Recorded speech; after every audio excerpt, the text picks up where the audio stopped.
Hello friends, स्वागत है आप सभी का। आई होप कि आप सभी अच्छे होंगे।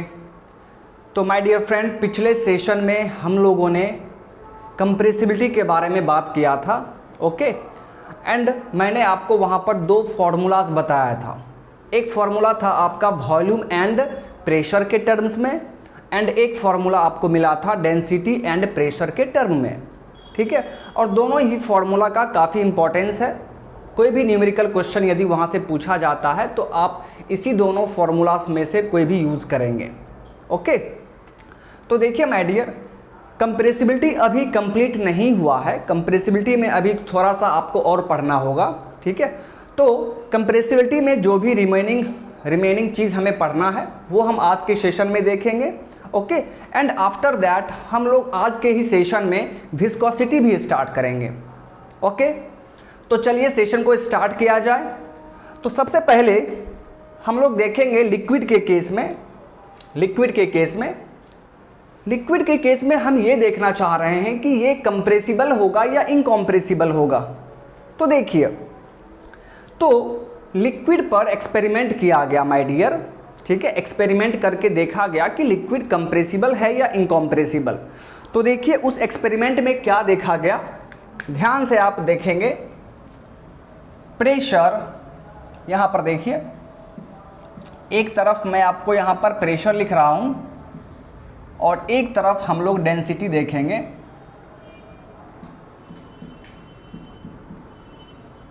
तो देखिए, जब प्रेशर 1 एटमॉस्फेरिक था, 1 एटमॉस्फेरिक, ठीक है। जब प्रेशर 1 एटमॉस्फेरिक था तो उस टाइम लिक्विड का डेंसिटी, ये वाटर के केस में लिया गया है, ठीक है। वाटर के केस में एक्सपेरिमेंट किया गया। तो जब प्रेशर 1 एटमॉस्फेरिक रखा गया तो उस टाइम वाटर का density my dear friend 998 kg पर मीटर क्यूब मिला। इतना डेंसिटी हमें मिला वाटर का, कितना प्रेशर पर, तो 1 एटमॉस्फेरिक प्रेशर पर। एंड आफ्टर दैट जब प्रेशर को बढ़ा दिया गया, ठीक है, प्रेशर को काफ़ी ज़्यादा बढ़ा दिया गया। तो देखिए प्रेशर को बढ़ाकर माय डियर 100 atm कर दिया गया, 100 atm, ठीक है। तो उस टाइम देखा गया कि वाटर का डेंसिटी 1003 kg पर मीटर क्यूब है, ओके। तो ये देखा गया जब 1 एटमॉस्फेरिक प्रेशर था तो उस टाइम वाटर का डेंसिटी 998 मिला। बट जब प्रेशर 100 एटमॉस्फेरिक कर दिया गया तो उस टाइम देखिए डेंसिटी कितना मिला वाटर का, तो 1003 kg पर मीटर क्यूब। तो आप यहाँ पर क्या देख रहे हैं कि प्रेशर में हमने क्या किया, काफ़ी इंक्रीमेंट कर दिया, प्रेशर को हमने काफ़ी ज़्यादा बढ़ा दिया, लेकिन डेंसिटी में ज़्यादा का फर्क नहीं हुआ। डेंसिटी में आप देखिए सिर्फ 5 का फर्क हुआ है, सिर्फ 5 इंक्रीज किया। तो आप यहाँ पर क्या कहेंगे कि सर हमने प्रेशर को काफ़ी ज़्यादा बढ़ाया, ठीक है, बट बदले में हमें डेंसिटी का इंक्रीमेंट कम मिल रहा है, बहुत कम मिल रहा है, ओके। तो बीटा का वैल्यू यहाँ पर क्या होगा, बीटा का वैल्यू यहाँ पर बहुत ही कम होगा। कैसे, चलिए देखते हैं। तो माय डियर फ्रेंड, जैसा कि आप जानते हैं बीटा इज इक्वल टू क्या फॉर्मूला होता है, मैंने आपको क्या बताया था, 1/ρ इंटू d/dp। इस फॉर्मूला के हेल्प से आप बीटा कैलकुलेट करते हैं। तो यहाँ पर आप क्या देख रहे हैं, यहाँ पे लिखा हुआ है d का मतलब क्या है, चेंज इन डेंसिटी, ओके। उसी तरह यहाँ पर लिखा हुआ है dp, that means change in pressure या इंक्रीज इन प्रेशर, जो भी आप बोलिए। तो देखिए माय डियर, सबसे पहले हम यहाँ पर क्या करेंगे, चेंज इन डेंसिटी कैलकुलेट करेंगे। तो चेंज इन डेंसिटी यहाँ पर आपको कितना मिलेगा, 1003 - 998, दैट मीन्स 5 kg पर मीटर क्यूब। ये हमें चेंज इन डेंसिटी मिल गया। अब हमें चाहिए चेंज इन प्रेशर। तो यहाँ से हम लोग चेंज इन प्रेशर कैलकुलेट कर लेंगे और उसका वैल्यू आपको मिलेगा 99 atmospheric.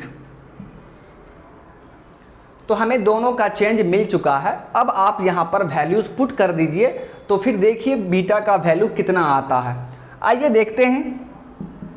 So beta is equal to 1/ρ, ये डेंसिटी है, इनिशियल डेंसिटी जो आपका स्टार्टिंग में डेंसिटी मिला वो वैल्यू आप यहाँ पर पुट करेंगे 1/998 इंटू d-ρ। d-ρ का वैल्यू क्या है माय डियर 5 एंड dp का वैल्यू क्या है 99।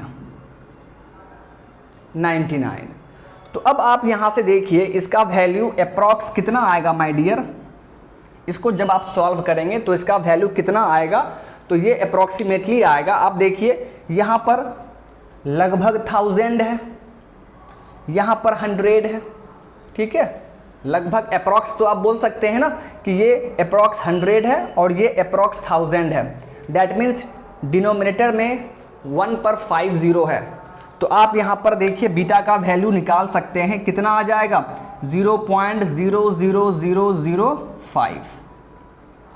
देखिए माय डियर फ्रेंड, कंप्रेसिबिलिटी का वैल्यू कितना कम मिल रहा है हमें। लिक्विड के केस में आपने क्या किया, वाटर को लेकर आपने एक्सपेरिमेंट किया सिर्फ ये चेक करने के लिए कि लिक्विड कंप्रेसिबल है या इनकम्प्रेसिबल। तो फिर आपने जो एक्सपेरिमेंट किया उसमें आपने 1 एटमॉस्फेरिक प्रेशर रखा, तो उस 1 एटमॉस्फेरिक प्रेशर पर डेंसिटी देखा गया 998 एंड उसके बाद आपने क्या किया, प्रेशर को बहुत ज़्यादा बढ़ा दिया आपने, ठीक है। लेकिन बदले में हमें क्या मिल रहा है, डेंसिटी में काफ़ी कम इंक्रीमेंट हुआ।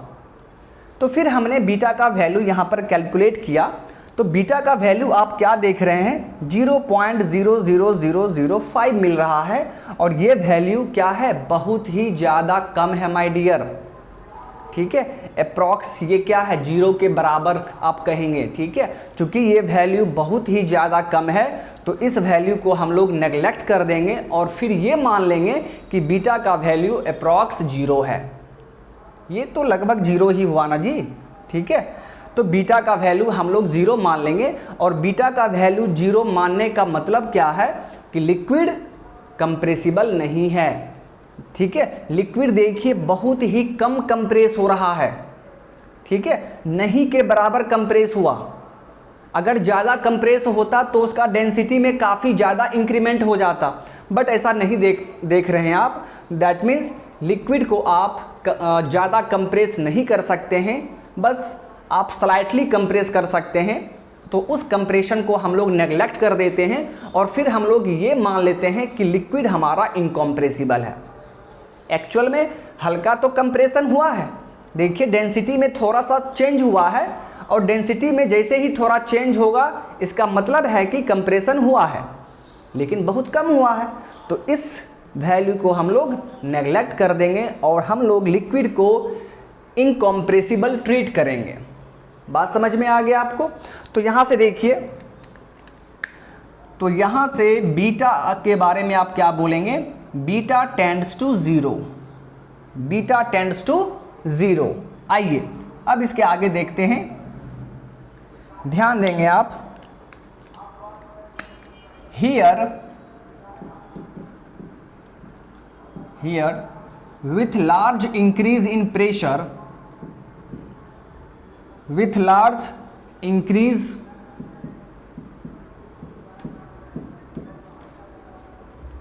in pressure results in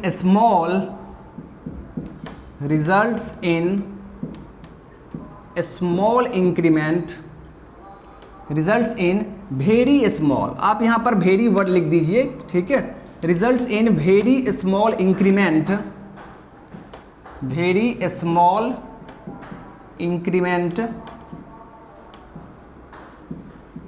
in density, okay. So that means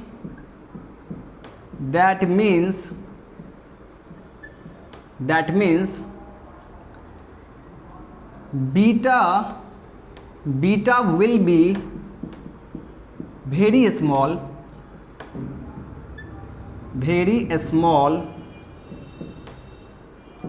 hence we can say that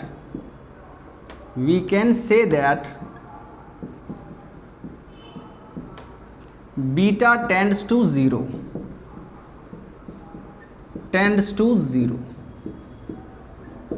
Okay, beta tends to 0.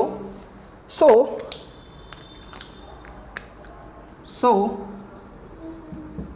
liquid can be safely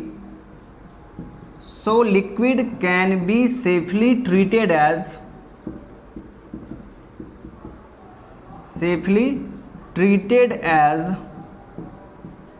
incompressible. Okay, तो ये पॉइंट आपको ध्यान में रखना है माय डियर। अगर कोई आपसे पूछता है कि बाबू बताओ लिक्विड कंप्रेसिबल है या इनकॉम्प्रेसिबल है, तो आप क्या कहेंगे?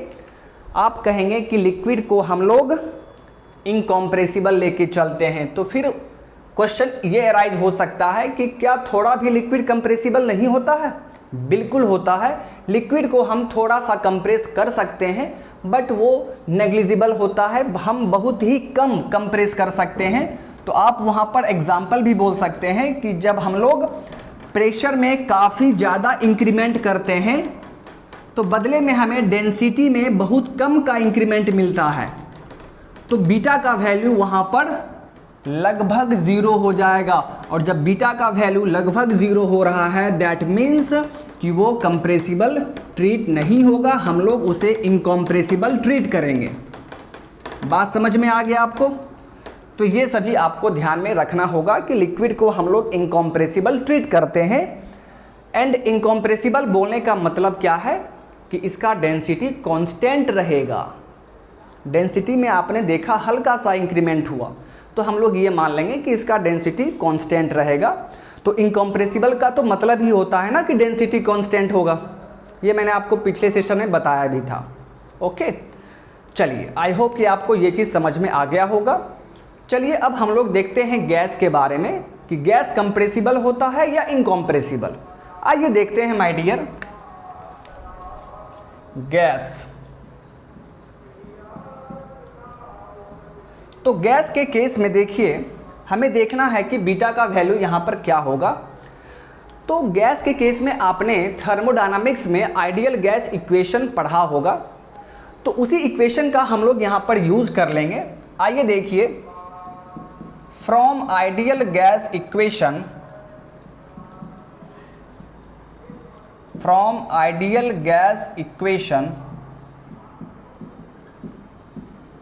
आइडियल गैस इक्वेशन का देखिए वन फॉर्म क्या है, P इंटू भी इज इक्वल टू mRT। तो देखिए माय डियर, थर्मोडायनामिक्स में आपने आइडियल गैस इक्वेशन, ठीक है, इसका वेरियस फॉर्म पढ़ा होगा आपने। एक फॉर्म में आपने देखा होगा PV is equal to NR bar into T, ठीक है। एक देखा होगा आपने PV is equal to NKT बोल सकते हैं उसको, ठीक है। तो आइडियल गैस इक्वेशन का 3 फॉर्म होता है। तो जब आप थर्मोडायनामिक्स पढ़े होंगे तो वो सभी चीज़ आपने देखा होगा। तो यहाँ से देखिए PV is equal to mRT, यहाँ पर आप सभी टर्म्स को जानते होंगे। P क्या है आपका? एब्सोल्यूट प्रेशर, ठीक है। फिर देखिए V क्या है आपका? तो V है my dear volume, M mass, R क्या है? Characteristic gas constant, and T क्या है? Temperature in kelvin. तो यहाँ से देखिए my dear, P is equal to, आप इसको ऐसा भी लिख सकते हैं M/V into RT। So P is equal to mass by volume को हम लोग क्या कहते हैं? Density. So P is equal to ρRT। ये हमें इतना मिल रहा है। अब यहाँ से देखिए, तो गैस के केस में आप क्या देख रहे हैं कि pressure will be directly proportional to density, या आप इसे ऐसा भी लिख सकते हैं कि density will be directly proportional to pressure. Density will be directly proportional to pressure gas के केस में। यानी गैस के केस में माय डियर, जैसे जैसे आप प्रेशर बढ़ाएंगे उसी रेट से डेंसिटी बढ़ेगा। उसी रेट से अगर आप प्रेशर को ज़्यादा बढ़ाएंगे तो डेंसिटी भी क्या होगा, ज़्यादा बढ़ेगा।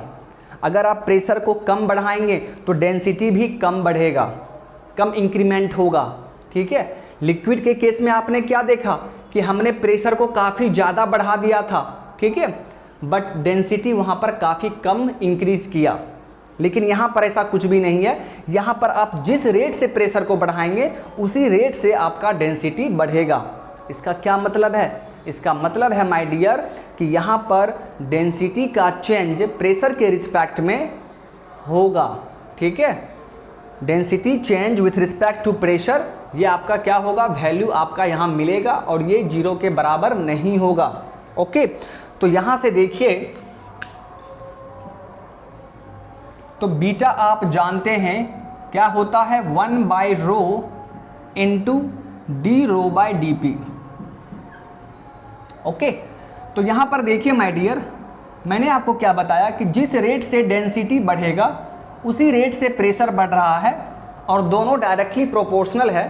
तो यहाँ पर बीटा का वैल्यू आपको ज़्यादा मिलेगा, लार्ज।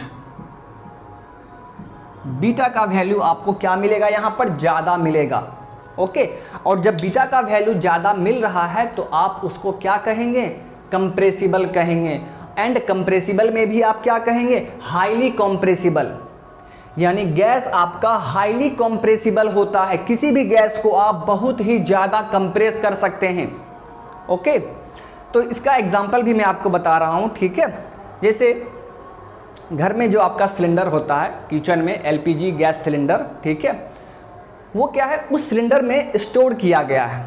ठीक है, बट आप एक बड़े से हॉल में उस सिलेंडर को ले जाकर आप उसको ओपन कर दीजिए, तो वही गैस जो कि उस सिलेंडर में स्टोर किया गया था कंप्रेस करके, वही गैस उस पूरे हॉल को कवर कर लेगा, उस पूरे हॉल को कवर कर लेगा और उसी गैस को आप कंप्रेस करके सिलेंडर में स्टोर कर रहे हैं। इसका क्या मतलब है? इसका मतलब है माय डियर कि गैस बहुत ही ज़्यादा कंप्रेसिबल होता है। Gas is highly compressible.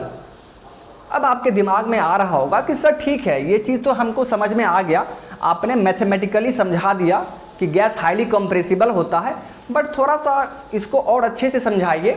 तो देखिए माय डियर, ध्यान से देखिएगा, मान लीजिए कि ये आपका कोई सिस्टम है, ये कोई सिस्टम है और इस सिस्टम में गैस मॉलिक्यूल्स यहाँ पर है, यहाँ पर आपका गैस है। तो गैस के केस में माय डियर फ्रेंड आप जानते हैं कि इंटर एटॉमिक डिस्टेंस यहाँ पर ज़्यादा होता है। ठीक है, और आप देख भी पा रहे हैं माय डियर कि देखिए डिस्टेंस यहाँ पर ज़्यादा है माय डियर, ये सभी डिस्टेंस आप देख पा रहे हैं, दो मॉलिक्यूल्स के बीच का डिस्टेंस यहाँ पर क्या होगा, ज़्यादा होगा। इसीलिए फोर्स ऑफ अट्रैक्शन यहाँ पर सबसे कम होता है। अब देखिए, अब आपको इसको कंप्रेस करना है, इस गैस को कंप्रेस करना है। तो माय डियर फ्रेंड, कंप्रेस करना है तो आप सोचिए कि एक मॉलिक्यूल यहाँ पर है, दूसरा मॉलिक्यूल यहाँ पर है, फिर एडजेसेंट मॉलिक्यूल यहाँ पर है। तो आप इसको जो कंप्रेस करेंगे तो सोचिए इसके बीच का डिस्टेंस इतना है, यानी ये दोनों मॉलिक्यूल इतना कंप्रेस हो सकता है, इतना दूर तक आप कंप्रेस कर सकते हैं, उतना आपको डिस्टेंस दिया गया है। यानी मान लीजिए कि आपने इसको कंप्रेस करके यहाँ पर ला दिया, देखिए अब आपका ये मॉलिक्यूल इस पोजीशन पर आ गया, तो इतना कंप्रेस हुआ ना जी। सेम चीज दूसरे मॉलिक्यूल के साथ भी होगा माय डियर, ये भी यहां पर आ जाएगा। तो ये देखिए, ये मॉलिक्यूल के साथ भी वही चीज हुआ, इतना कंप्रेस हुआ। उसी तरह सभी मॉलिक्यूल्स तो कंप्रेस होगा ना, क्योंकि दो मॉलिक्यूल्स के बीच का डिस्टेंस ज़्यादा है, तो जो डिस्टेंस है उतना तो आप कंप्रेस कर सकते हैं ना। हमें वहाँ डिस्टेंस है, ठीक है, हमें वहाँ पर क्या है, वहाँ पर हमें जगह है, उस जगह में हम कंप्रेस कर सकते हैं उसको, ठीक है। तो आप जब कंप्रेस करेंगे उसके बाद क्या होगा, एक मॉलिक्यूल के बगल में दूसरा मॉलिक्यूल आ जाएगा। तो चूंकि डिस्टेंस सभी मॉलिक्यूल के बीच में ज़्यादा है, तो इसीलिए आप इस गैस को ज़्यादा से ज़्यादा कंप्रेस कर सकते हैं। इसीलिए माय डियर ये कहा गया है कि gas is highly compressible. Okay, I hope कि आपको समझ में आ गया। ठीक है, तो चलिए यहां पर हम लोग पॉइंट लिखते हैं। गैस इज हाईली कंप्रेसिबल, ये पॉइंट आपको ध्यान में रखना है। ठीक है, gas is highly compressible. Okay, चलिए अब एक और एग्जांपल मैं आपको दे रहा हूं। ठीक है, तो आपको सभी चीजें क्लियर हो जाएगी। जैसे ध्यान देंगे आप, ठीक है, जैसे मान लीजिए माय डियर फ्रेंड, एक एग्जांपल लेते हैं। ठीक है, ये मान लीजिए आपका, ध्यान से देखिएगा, ये मान लीजिए आपका प्लेटफॉर्म है, ये आपका प्लेटफॉर्म है P। ओके, और यहां पर आपका रेलवे ट्रैक है, यहां पर आपका क्या है माय डियर, रेलवे ट्रैक, इसी पर आपका ट्रेन आ रहा है। ठीक है, और आप क्या कर रहे हैं, आप यहां पर खड़े हैं, स्टैंड कर रहे हैं, आप यहां पर खड़े हैं, आप यहां पर खड़े हैं। ठीक है, तो मान लीजिए आपने ऐसा फील भी किया होगा। ठीक है, तो मान लीजिए कि यहां पर, ठीक है, यहां से एक ट्रेन पास कर रहा है बहुत ही हाई वेलोसिटी से। मान लीजिए शताब्दी एक्सप्रेस यहां से पास कर रहा है बहुत ही हाई वेलोसिटी से, तो क्या होगा, ध्यान से समझिएगा इस पॉइंट को। ट्रेन मान लीजिए अभी इस यहां पर है, तो इस खाली जगह में जो पटरी के पास जगह है वहां पर आपका एयर मॉलिक्यूल्स है, यहां पर एयर मॉलिक्यूल्स है जो कि गैस है। और जैसे ही ये ट्रेन यहां से पास करेगा तो क्या होगा माय डियर, यहां पर जो आपका एयर मॉलिक्यूल्स था, यहां पर जो एयर मॉलिक्यूल्स था माय डियर, ये एयर मॉलिक्यूल्स क्या होगा, कंप्रेस हो जाएगा। उस ट्रेन के द्वारा वो एयर मॉलिक्यूल्स कंप्रेस हो जाएगा। ठीक है, एंड जब ये पूरा का पूरा कंप्रेस हो जाएगा तो यहां पर इस रीजन में वैक्यूम क्रिएट हो जाता है।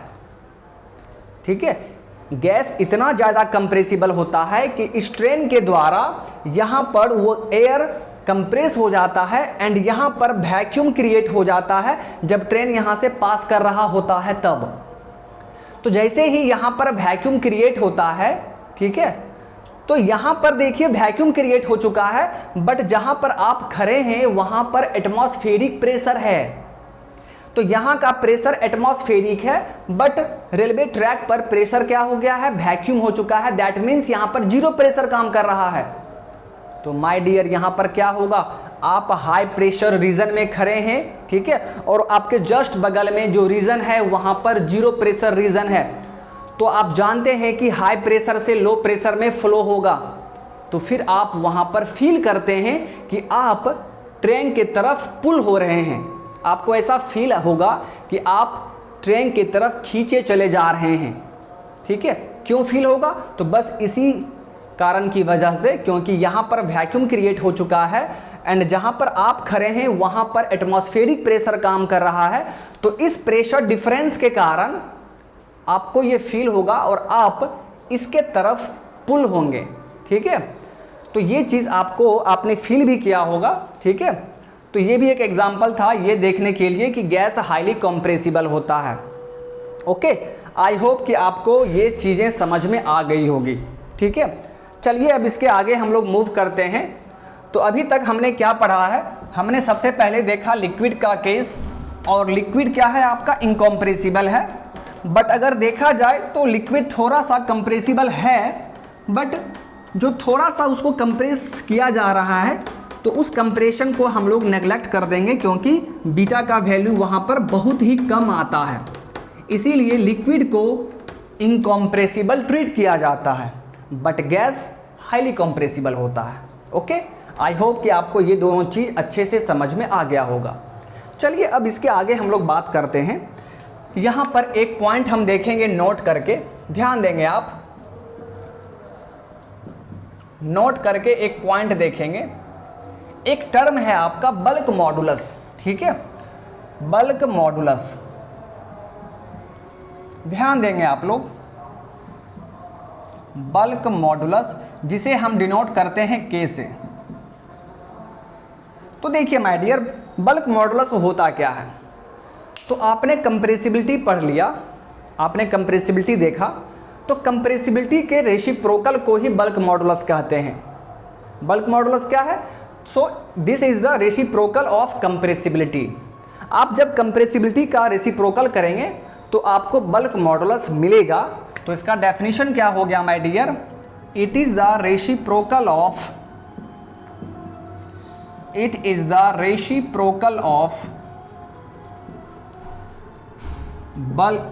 Reciprocal of compressibility.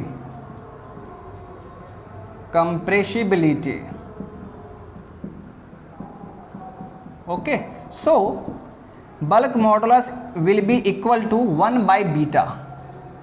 Bulk modulus को आप किस तरह डिनोट करेंगे, कैसे लिखेंगे?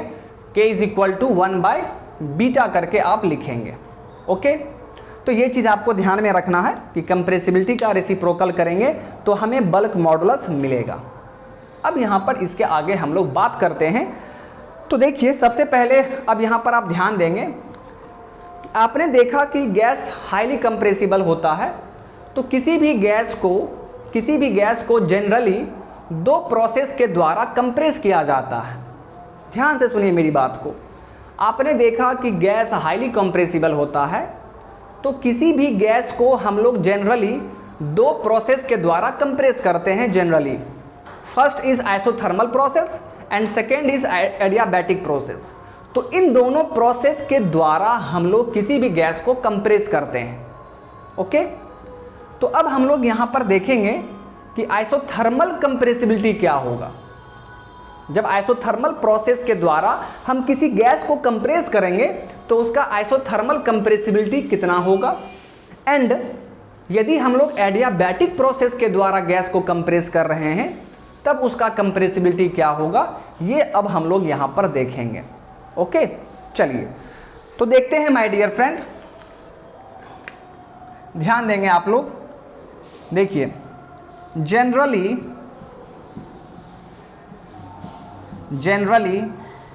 Gas is compressed by two processes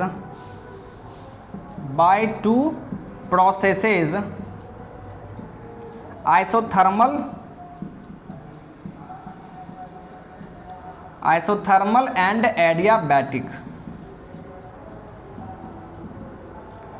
तो इन दोनों प्रोसेस के द्वारा हम किसी भी गैस को कंप्रेस करते हैं।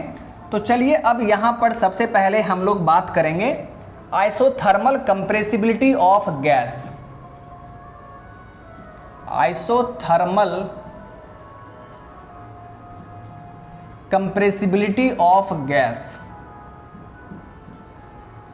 ओके, तो सबसे पहले हम लोग इसके बारे में बात करेंगे, फिर एडियाबैटिक कंप्रेसिबिलिटी भी देखेंगे। आइए देखिए माय डियर, तो आइसोथर्मल कंप्रेसिबिलिटी ऑफ गैस, यहाँ पर आइसोथर्मल कंप्रेसिबिलिटी का मतलब क्या है?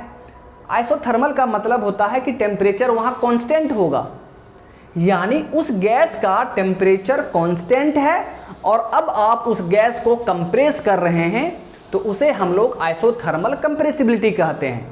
ओके, आइए तो फिर हमें देखना है कि यहाँ पर बीटा का वैल्यू क्या होगा। ओके, चलिए तो सबसे पहले तो आप ये ध्यान दीजिए कि यहाँ पर गैस लिखा हुआ है, आप गैस का कंप्रेसिबिलिटी चेक कर रहे हैं, तो गैस के केस में हम लोग आइडियल गैस इक्वेशन यूज करेंगे। ओके, तो देखिए आइडियल गैस इक्वेशन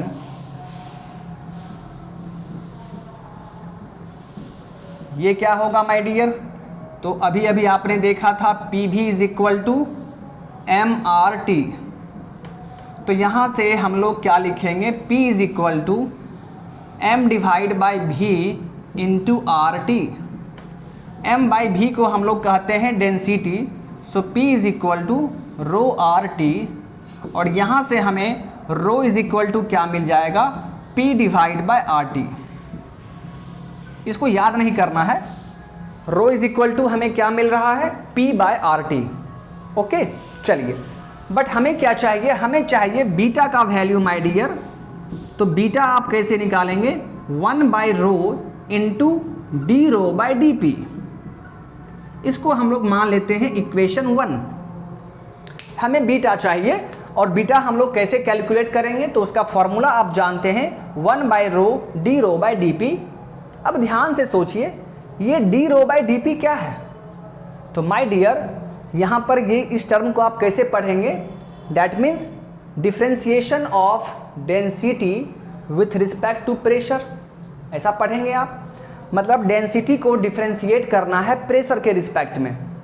तो आपको डेंसिटी यहाँ पर आपने निकाला है, डेंसिटी आपने निकाला है ना, तो डेंसिटी के जगह पर हम क्या करेंगे, इस वैल्यू को पुट कर देंगे। ओके, तो आइए पुट कीजिए। पुटिंग द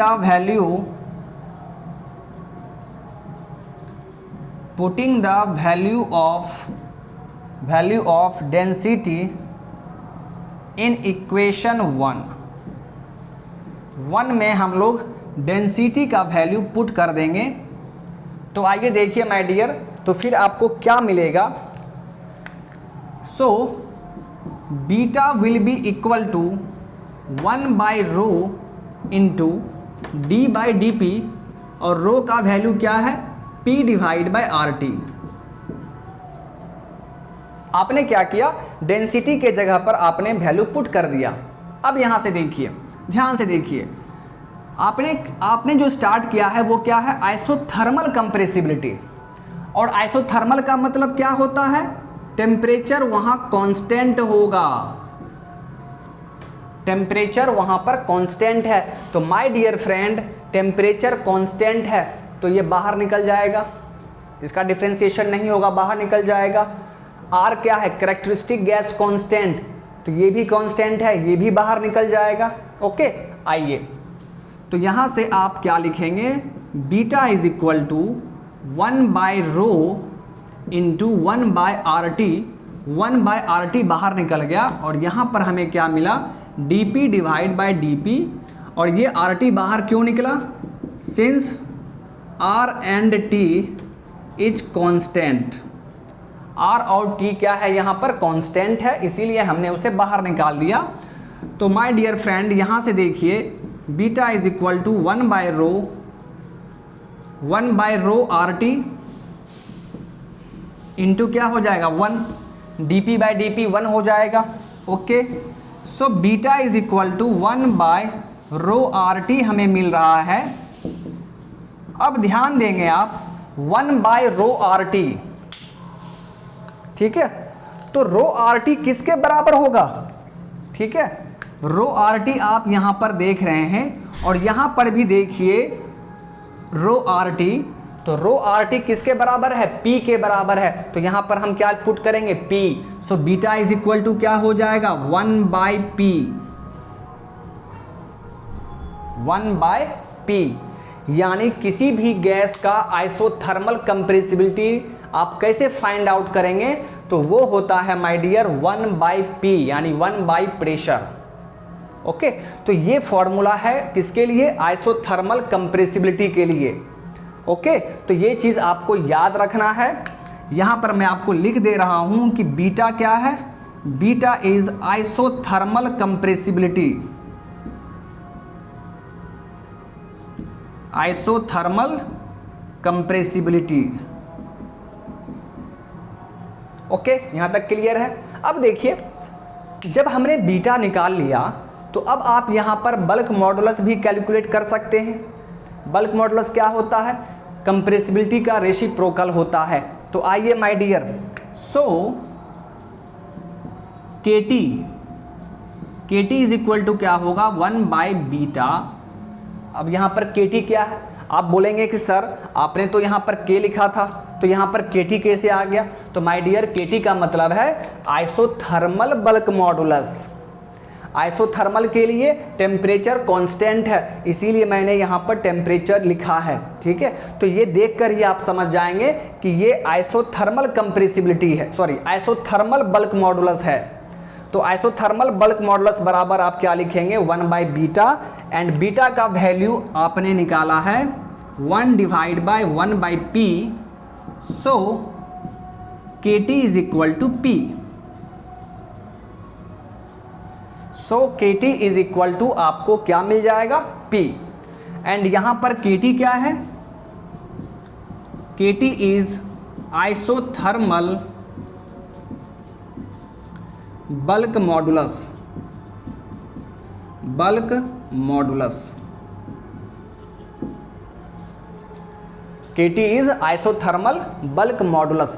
तो एक बार फिर से आप इसको थोड़ा सा देख लीजिए माय डियर। किसी भी गैस को हम लोग जनरली दो तरीके से कंप्रेस करते हैं, first isothermally and second adiabatically, ठीक है, आइसोथर्मल प्रोसेस के द्वारा एंड एडियाबैटिक प्रोसेस के द्वारा। तो सबसे पहले हमने देखा कि आइसोथर्मल कंप्रेसिबिलिटी क्या होगा, तो उसके लिए देखिए यहाँ पर मैंने आपको एक छोटा सा डेरिवेशन बताया जिसमें आप देख पा रहे हैं लास्ट में क्या रिजल्ट मिला। तो isothermal compressibility is equal to 1/P। Okay, P क्या है? प्रेशर। फिर हमने देखा कि बल्क मॉडुलस क्या होगा इस आइसोथर्मल के लिए, तो वो हो जाएगा P के बराबर हो जाएगा। तो ये दोनों फॉर्मूला आपको याद रखना है, ठीक है। तो ये था आपका आइसोथर्मल कंप्रेसिबिलिटी। अब हम लोग यहाँ पर बात करेंगे एडियाबैटिक कंप्रेसिबिलिटी। तो आप लोग ध्यान देंगे और ये दो फॉर्मूला यहाँ पर जो आपने देखा है, इस फॉर्मूला को भी आप याद रखेंगे क्योंकि थ्योरेटिकल क्वेश्चन यहाँ से डायरेक्ट पूछा जाएगा, ठीक है, डायरेक्ट आपसे फॉर्मूला पूछा जाएगा। तो आप इस फॉर्मूला को याद रखेंगे, ठीक है। और मैं आपको ये सजेस्ट करूँगा कि आप इस दोनों में से सिर्फ एक फॉर्मूला याद रखिए। मान लीजिए कि आपने दोनों याद कर लिया, बीटा बराबर 1/P एंड K बराबर P, तो फिर वहाँ पर कन्फ्यूज़न हो जाएगा आपको। हो सकता है कि वहाँ पर आपको ये ऐसा लगे कि बीटा बराबर P था और K बराबर 1/P था, तो कन्फ्यूज़न हो जाएगा। तो बेहतर ये है कि आप बीटा का फॉर्मूला याद रखिए, बीटा बराबर 1/P। एंड बल्क मॉडुलस क्या होता है? बीटा का रेसिप्रोकल होता है, तो ये चीज़ तो आपको ध्यान में रहेगा ही। तो आप बल्क मॉडुलस बीटा का रेसिप्रोकल कर दीजिए, तो बीटा ही याद रखिए। ओके, चलिए अब हम लोग देखेंगे, अब हम लोग यहाँ पर देखेंगे adiabatic compressibility of gas. Adiabatic compressibility of gas, ये भी आपके लिए काफ़ी इंपॉर्टेंट है। तो यहाँ पर भी छोटा सा डेरिवेशन होगा माय डियर, और फिर आपको लास्ट में एक फॉर्मूला मिलेगा जिसे आपको याद रखना है। तो अब हम लोग बात करेंगे एडियाबैटिक कंप्रेसिबिलिटी ऑफ गैस, यानी किसी भी गैस को यदि हम लोग एडियाबैटिकली कंप्रेस कर रहे हैं, ठीक है, एडियाबैटिकली कंप्रेस कर रहे हैं, तो वहाँ पर कंप्रेसिबिलिटी का क्या फॉर्मूला होगा ये हमें देखना है। अब देखिए, जो भी मैकेनिकल स्टूडेंट होंगे, ठीक है, वो एडियाबैटिक प्रोसेस के बारे में ज़रूर पढ़े होंगे, ठीक है। एडियाबैटिक प्रोसेस क्या होता है माय डियर? ऐसा प्रोसेस जिस प्रोसेस में सिस्टम एंड सराउंडिंग के बीच में किसी भी तरह का हीट इंट्रैक्शन ना हो रहा हो। इसका मतलब ये हुआ कि सिस्टम और सराउंडिंग के बीच में हीट का आदान प्रदान ना हो रहा हो। तो इसका क्या फिर मतलब हुआ? आदान प्रदान का क्या मतलब हुआ? सिस्टम से ना ही हीट बाहर जा रहा हो और ना ही बाहर से हीट सिस्टम में आ रहा हो, तो उसे हम लोग कहते हैं एडियाबैटिक सिस्टम। बात समझ में आ गया? तो उसी सिस्टम को अब कंप्रेस किया जा रहा है जिस सिस्टम में ना तो हीट बाहर से अंदर आ रहा है ना ही हीट अंदर से बाहर जा रहा है। तो उस सिस्टम को आप कंप्रेस करना चाह रहे हैं, तो कंप्रेसिबिलिटी का फॉर्मूला क्या होगा आइए देखते हैं। तो ध्यान देंगे आप लोग, we know that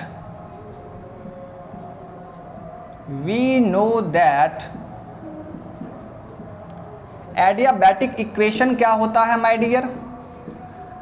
adiabatic equation क्या होता है?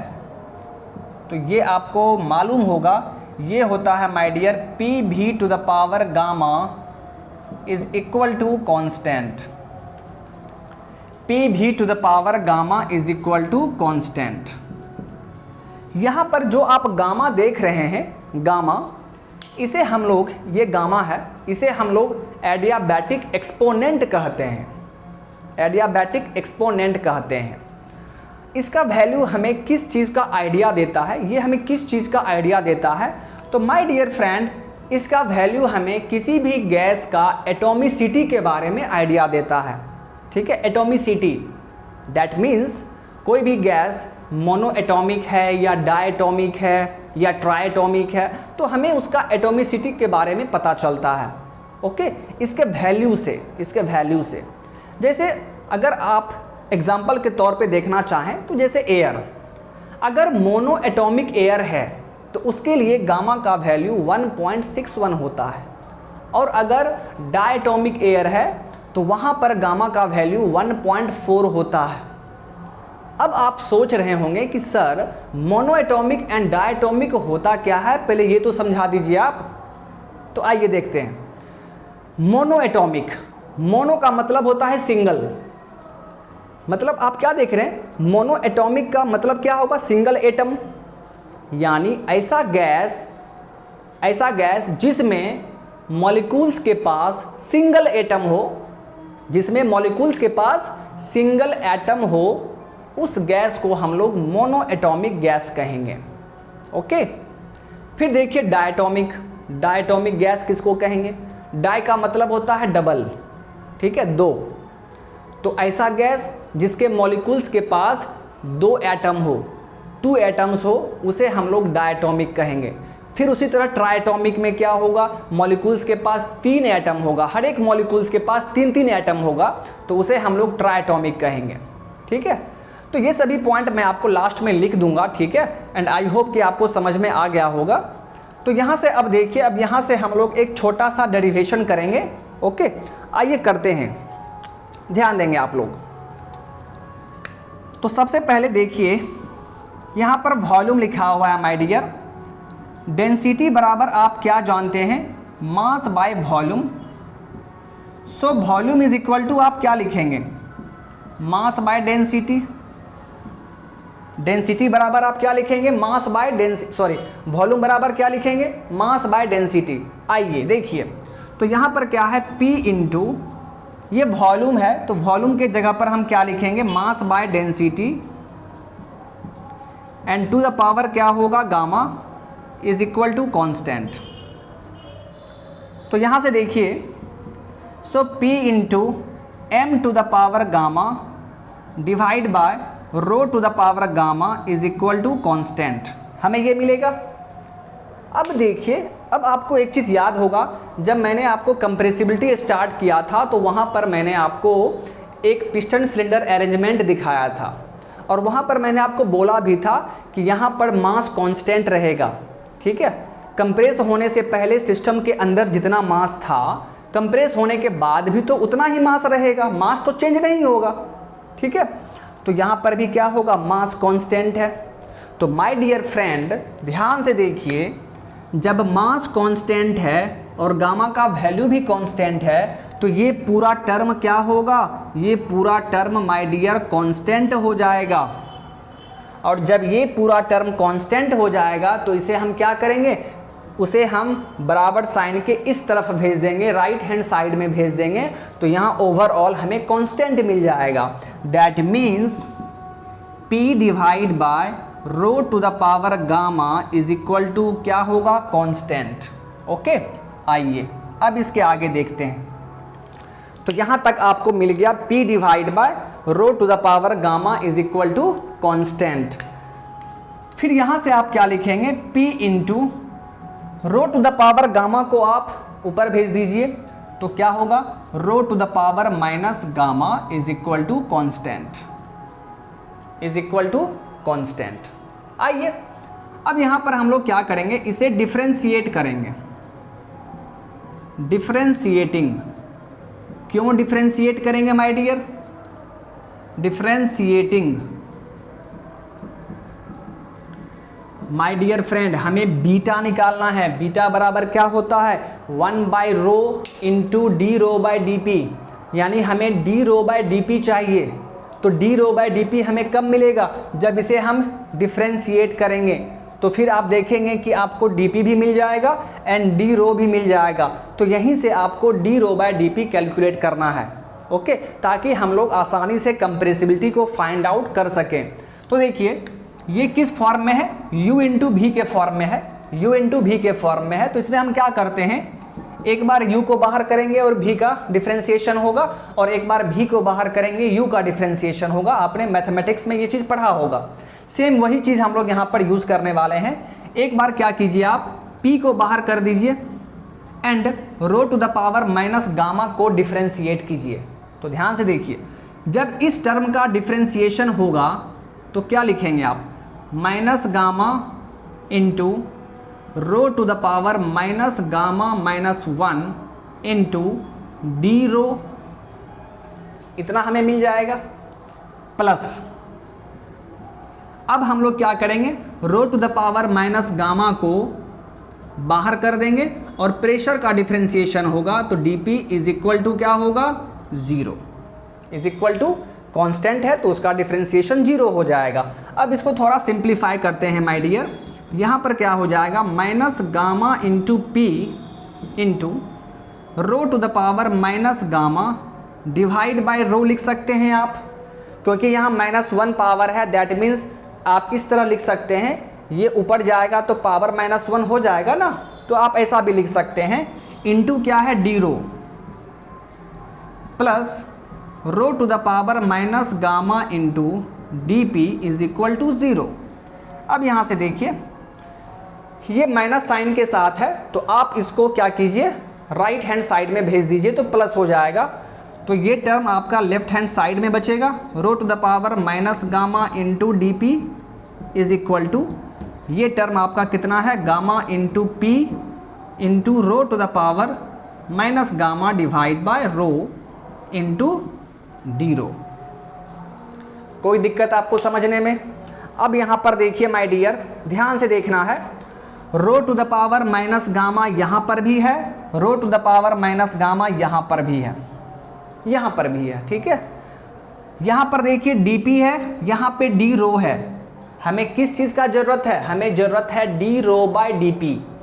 तो अब आप डायरेक्ट यहाँ से डी रो बाय dp निकाल लीजिए, मतलब इस dp को यहाँ पर नीचे ले आइए और बाकी टर्म्स को इधर भेज दीजिए। तो क्या बचेगा, देखिए ये बचेगा आपको rho divide by gamma into P, d rho by d P is equal to rho divide by gamma into P.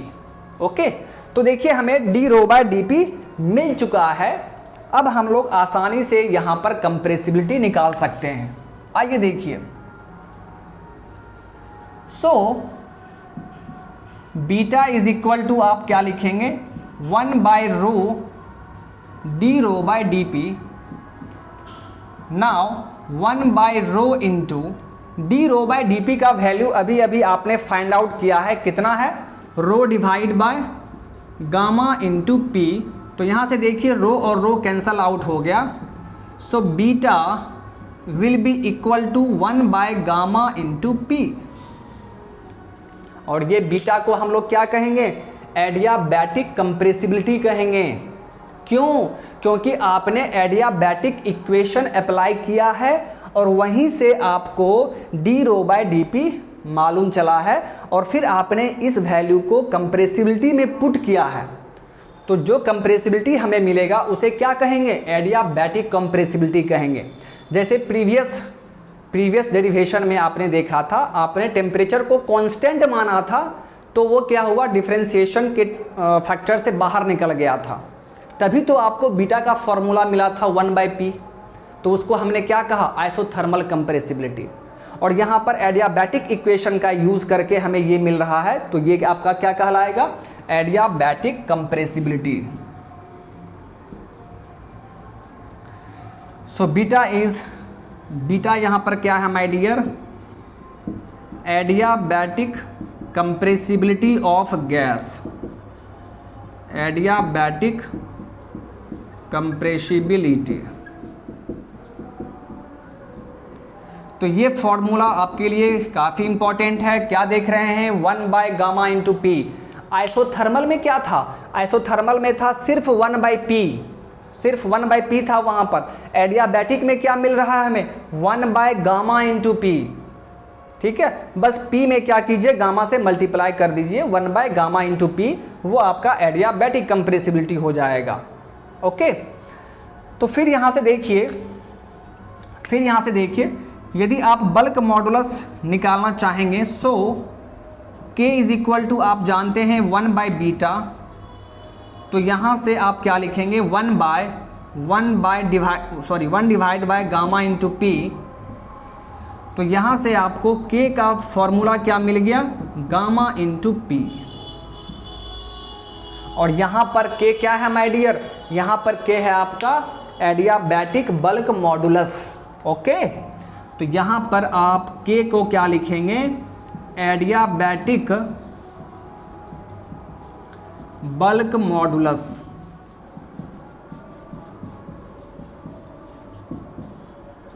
Okay, तो ये दोनों फॉर्मूला आपके लिए इंपॉर्टेंट है, आपको बस ध्यान में रखना है, सिर्फ इस फॉर्मूला को ध्यान में रखना है, इसको ध्यान में मत रखिए, ठीक है, क्योंकि ये आपको अगर याद है तो ये आप तो निकाल ही सकते हैं, क्योंकि आप जानते हैं कि बल्क मॉडुलस क्या होता है, वो बीटा का रेसिप्रोकल होता है, कंप्रेसिबिलिटी का रेसिप्रोकल होता है।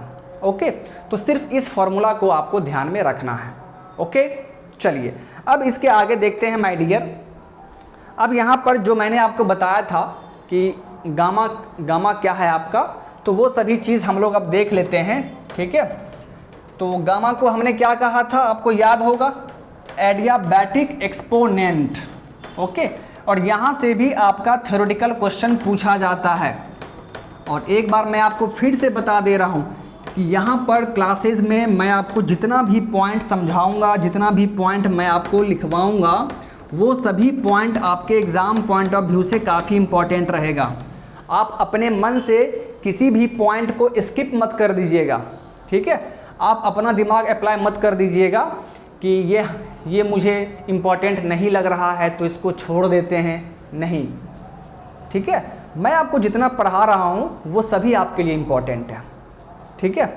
तो जितना मैं आपको पढ़ा दूंगा वो मोर देन सफिशिएंट होगा, आपको एक्स्ट्रा कुछ भी पढ़ने का ज़रूरत नहीं है, ठीक है, क्योंकि मैं ही आपको बहुत ज़्यादा पढ़ाने वाला हूँ। ओके, तो आइए अब यहाँ पर देखिए, अब यहाँ पर मैं आपको पॉइंट लिख देता हूँ, ठीक है, ध्यान से देखेंगे आप। नोट करके हम लोग देखते हैं गामा क्या है माय डियर, गामा है आपका adiabatic exponent, adiabatic exponent. Okay, और इसका फंक्शन क्या है, तो इसका फंक्शन है my dear, it gives idea about atomicity of gases,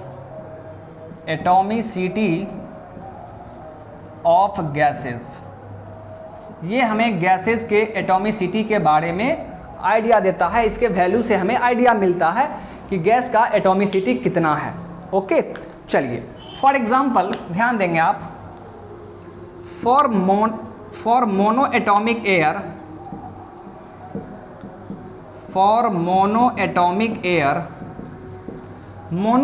air के लिए माय डियर फ्रेंड गामा का वैल्यू 1.61 होता है, एंड फॉर डायटोमिक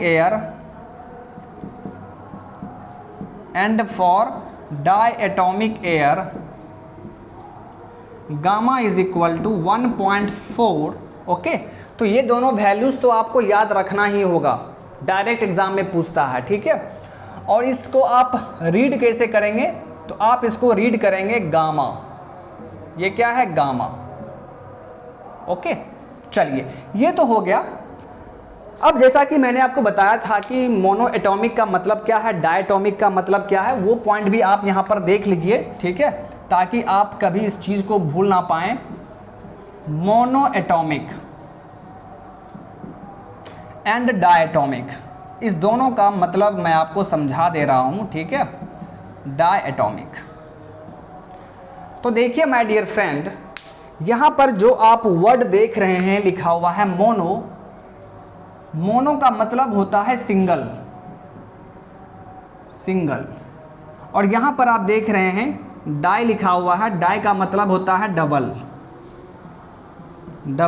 या आप सिंपली बोल सकते हैं टू, ठीक है। तो मोनोएटॉमिक का मतलब क्या है? तो इसका मतलब ये है कि इस मोनोएटॉमिक गैस के केस में अगर कोई गैस मोनोएटॉमिक है तो उसके हर एक मॉलिक्यूल्स के पास सिंगल एटम ही होगा, हर एक मॉलिक्यूल्स के पास सिंगल एटम होगा। एंड डायटोमिक का मतलब क्या है कि डायटोमिक गैस के केस में हर एक मॉलिक्यूल के पास 2 एटम होगा। बात समझ में आ रहा है? तो आप यहां पर इसका डेफिनेशन लिख देंगे my dear, the gas in which every molecules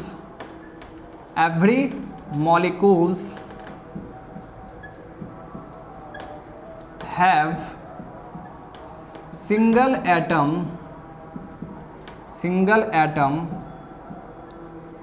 is called monoatomic gas। I hope कि आपको ये चीज समझ में आ गया। फिर डायटोमिक के बारे में आप क्या बोलेंगे? द गैस इन विच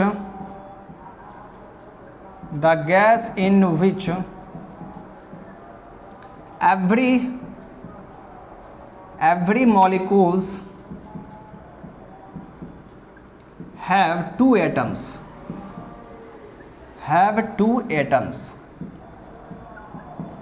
मतलब सभी मॉलिक्यूल्स के पास 2 एटम है, दैट मीन्स उस दोनों एटम के बीच में बॉन्ड बना हुआ है, ठीक है, 2 एटम यहाँ पर प्रेजेंट होगा। तो ये था माय डियर गामा के बारे में, ठीक है। तो मैंने आपको गामा का कुछ इंपॉर्टेंट टर्म्स आपको मैंने बता दिया, कुछ इंपॉर्टेंट फैक्ट्स मैंने आपको बता दिया, और ये आपके एग्ज़ाम के लिए काफ़ी इंपॉर्टेंट है, ठीक है। तो माय डियर फ्रेंड, जैसा कि मैंने आपको बताया था कि आज के सेशन में हम लोग कंप्रेसिबिलिटी को कंप्लीट करेंगे, फिर हम लोग विस्कोसिटी स्टार्ट करेंगे। तो माय डियर फ्रेंड, इस सेशन में विस्कोसिटी स्टार्ट नहीं हो पाएगा, ठीक है। तो इस सेशन को हम लोग यहीं पर स्टॉप करते हैं। हाँ, हम लोग का कंप्रेसिबिलिटी कंप्लीट हो चुका है। अब हम लोग नेक्स्ट सेशन में विस्कोसिटी स्टार्ट करेंगे। And my dear friend, viscosity आपके एग्ज़ाम के लिए बहुत ही ज़्यादा इम्पॉर्टेंट है, ठीक है। तो नेक्स्ट सेशन में हम लोग विस्कोसिटी स्टार्ट करेंगे, ओके। एंड वहाँ पर हम लोग विस्कोसिटी के बाद न्यूटन्स लॉ ऑफ विस्कोसिटी देखेंगे, फिर काइनेमेटिक विस्कोसिटी देखेंगे, फिर हम लोग देखेंगे effect of temperature on viscosity क्या होगा, फिर उसके बाद देखेंगे डिफरेंट टाइप्स ऑफ फ्लूइड क्या होता है। तो ये सभी चीज़ हम लोग नेक्स्ट सेशन में देखेंगे, बात करेंगे, ओके। तो आज के इस सेशन को यहीं पर स्टॉप किया जाए, ओके। फिर हम लोग नेक्स्ट सेशन में मिलते हैं, okay. So thank you, bye bye.